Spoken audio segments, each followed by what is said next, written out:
भवानी जय शिवाजी. आवाज कुणाचा? शिवसेनेचा. ताकद कुणाची? जय भवानी. जय शिवाजी. जय भवानी. जय शिवाजी. एकनाथ शिंदे साहेबांचा विजय असो. एकनाथ शिंदे साहेबांचा विजय असो. जय भवानी. जय शिवाजी. जय भवानी. जय शिवाजी. असं कसं होत नाही? नागपुरातील सतरंजीपुरा झोन अंतर्गत मेहंदीबाग रोड विद्युत विभागासमोरील निवासी परिसरात बेकायदेशीररित्या कचरा टाकला जात असल्याच्या निषेधार्थ शिवसेना शिंदे गट आक्रमक झाली आहे. युवासेना जिल्हा प्रमुख शरद सरोदे यांनी नागपूर महानगरपालिका आयुक्तांना निवेदन देत तात्काळ कारवाईची मागणी केली असून अन्यथा तीव्र आंदोलन छेडण्याचा इशारा दिला आहे. सरोदे यांनी सांगितले की संबंधित ठिकाणी नियमित कचरा साठवला जात असल्याने तीव्र दुर्गंधी पसरत आहे. डास व कीटकांची वाढ होऊन नागरिकांच्या आरोग्यास गंभीर धोका निर्माण झाला आहे. हा प्रकार सॉलिड वेस्ट मॅनेजमेंट रूल्स 2016 आणि एन्व्हायरमेंट प्रोटेक्शन ऍक्ट 1986 चे उल्लंघन असल्याचा आरोप त्यांनी केला आहे. यावेळी महिला जिल्हा प्रमुख मनीषा पापडकर, उपजिल्हा संघटिका गायत्री वैद्य, पूनम चाडगे, मनीषा पराड, मोना शेंडे, चंद्रकला पटले, रक्षा शर्मा, मालती राणा, मंदा कुकडे, लता गावंडे, पूनम हरवडे, किरण कांबळे, खेमचंद केथले, शिवराम वाडवे, अरविंद राणे, मयूर रामटेके, प्रवीण रामटेके, अल्पेश ठवरे, संजय रामटेके, समीर गुप्ता, राज ठाकरे, संतोष यादव आणि लकी मिश्रा उपस्थित होते. प्रशासनाने तातडीने कचरा हटवून जबाबदार अधिकाऱ्यांवर कारवाई करावी अशी ठाम मागणी करण्यात आली आहे. नाही, नक्कीच आमची युवासेनेचे जिल्हा प्रमुख शरदभाऊ सरोदे यांच्या नेतृत्वामध्ये आम्ही इथले जे सतरंजीपुरा झोन आयुक्त आहे हरीश राऊत साहेब यांना ज्या कचऱ्याच्या संबंधित आम्ही निवेदन देण्याकरता आलेलो होतो.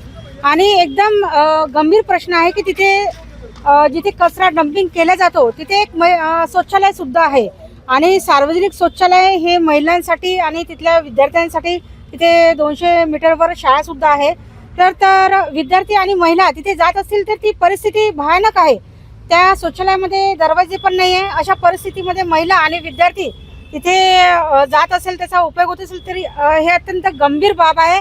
आणि याची दखल घेत आम्ही हरीश राऊत साहेबांना निवेदन दिलं की हे ताबडतोब इथलं शौचालय जे आहे या विषयामधलं जे कचऱ्याच्या संबंधित सुद्धा आणि जे शौचालयातलं सौंदर्यीकरण करून इथला जो कचऱ्याचा जो डम्पिंगचा विषय आहे तो तुम्ही ताबडतोब निकाली काढा. आणि हरीश राऊत साहेब हे डिसिप्लिन अधिकारी आहे तर ते आम्हाला करतील. आणि त्यांनी आश्वासन सुद्धा दिलं की आपल्याला तिथला कचरा हा आपल्याला साफ झालेला दिसेल.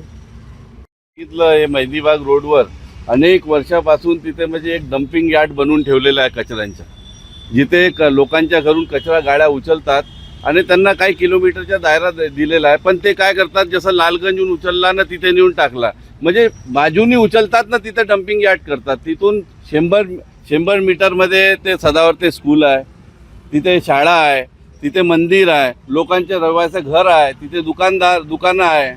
म्हणजे अशा प्रकारे यांनी घोड केलेला महानगरपालिकांनी आणि BVGनी. तर तेच साहेबांच्या आम्ही लक्षात आणून दिलं आणि त्यांना सांगितलं की अगर तुम्ही हे कारवाई नाही केली लवकरात लवकर, तर त्यांनी आमच्यासमोर इन्स्ट्रक्शन दिलं साहेब दुसऱ्यांना अधिकाऱ्यांना का उद्याला तिथे कचरा जमू द्यायचा नाही. आणि आम्ही त्यांना सांगितलं का तिथे नागरिकांना त्रास झाला, त्यांच्या स्वास्थ्याला त्रास झाला, काही झालं तर मग आम्ही तिथे गाडी येऊ देणार नाही. मग आम्हाला गाडी फोडावी लागले तरी चालेल, नागरिकासाठी जनतेसाठी अंगावर केस घ्यायला लागले तरी चालेल, कारण की आम्ही माननीय श्री एकनाथ शिंदे साहेबांचे शिवसैनिक आहे. आम्ही घरी बसणारे नाही. जिथे नागरिकांना त्रास झाला, पब्लिकला त्रास झाला, तिथे आम्ही उभे राहणार.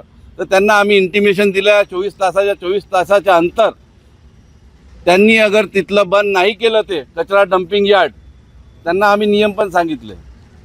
भारत सरकारने 2016 नियम काढलेला होता की रहिवासी क्षेत्रामध्ये तुम्ही डम्पिंग कचरा करू शकत नाही. त्यांना राऊत साहेबांना तोच आम्ही प्रश्न विचारला, तुम्ही जे नियम राहतात त्यांना तुम्ही मानतात की नाही मानत. त्यांनी कबूल केलं. त्यांनी कबूली केलं की हे चुकीचं आहे, तिथे कचरा घर राहणार नाही.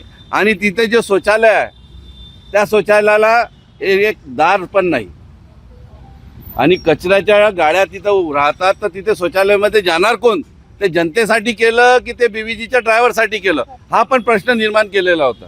तर त्यांनी आपली चुकी मानली साहेबांनी कारण की साहेब आता नवीन नवीन होते, तर आम्ही पण त्यांच्यावर हे नाही केलं का जे अगोदरचे अधिकारी होते आम्ही त्यांना सांगितलं की जे अगोदर अधिकारी होते ते त्यामध्ये लिप्त होते BVGमध्ये, तर त्यांच्यावर कारवाई झाली पाहिजे आणि त्यांच्यावर कारवाई केली पाहिजे. तर त्यांनी सांगितलं की मी संपूर्ण प्रकरण बघतो आणि कारवाई करतो.